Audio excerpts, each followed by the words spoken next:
প্রশান্ত মহাসাগরের তলদেশের clarion ক্লিপারটন zone নামে পরিচিত একটি অঞ্চলে সম্প্রতি শুরু হতে যাচ্ছে খনিজ সম্পদ অনুসন্ধানের তৎপরতা। আর এই কাজ শুরু হলে স্বাভাবিকভাবেই অস্তিত্বের হুমকিতে পড়বে এ অঞ্চলের ৫,০০০-এরও বেশি প্রজাতির প্রাণী।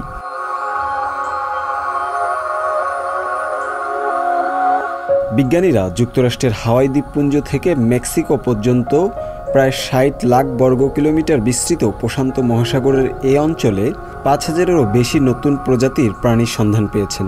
তবে এসব প্রাণী আর কতদিনে পৃথিবীতে টিকে থাকবে তা নিয়েও শঙ্কা তৈরি হয়েছে।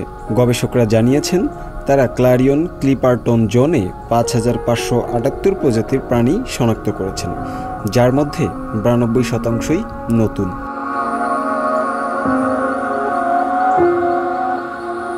চলতি জুলাই মাস থেকে ক্লারিয়ন জোনে খনন কাজ চালাতে ইচ্ছুক কোম্পানিগুলোর আবেদনপত্র গ্রহণ করা শুরু করবে ইন্টারন্যাশনাল সিবেড অথরিটি। তারপর সেপ্টেম্বর থেকে শুরু হবে খনন কাজ। যুক্তরাজ্যের ন্যাচারাল হিস্ট্রি মিউজিয়াম লন্ডনের গভীর সমুদ্রের বাস্তু সংস্থান বিশেষজ্ঞ মুরিয়েল র্যাবনের নেতৃত্বে একটি দল সম্প্রতি এ সম্পর্কিত একটি গবেষণা প্রবন্ধ প্রস্তুত করেছেন।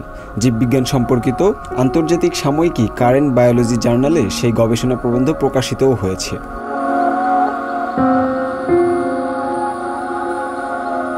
বিশেষজ্ঞ মুরিয়েল র্যাবন জানিয়েছেন এখন পর্যন্ত এই প্রজাতিগুলোর মধ্যে মাত্র ৪৩৮টির নামকরণ হয়েছে।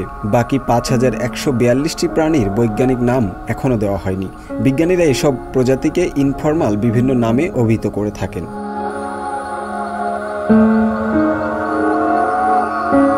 ক্লারিয়ন ক্লিপারটন জোন অঞ্চলে নতুন যেসব প্রাণী পাওয়া গেছে সেগুলোর অধিকাংশই অর্থোপোডা বর্গের অমেরুদণ্ডী প্রাণী, যেমন চিংড়ি, কাঁকড়া এবং কাঁকড়া বিছা ইত্যাদি। ক্লারিয়ন জোনে খনন কাজ চালাতে ইচ্ছুক কানাডিয়ান প্রতিষ্ঠান দ্য মেটাল কোম্পানির শীর্ষ নির্বাহী গেরার্ড ব্যারনও স্বীকার করেছেন বাস্তু সংস্থানকে সর্বোচ্চ গুরুত্ব দিয়ে সিসিজেডে খনন কাজ চালানো উচিত বলে মনে করে তার প্রতিষ্ঠান, এবং অন্যান্য কোম্পানিরও এই বিষয়টিতে সচেতন থাকা প্রয়োজন। আন্তর্জাতিক ডেস্ক, সংবাদ প্রকাশ।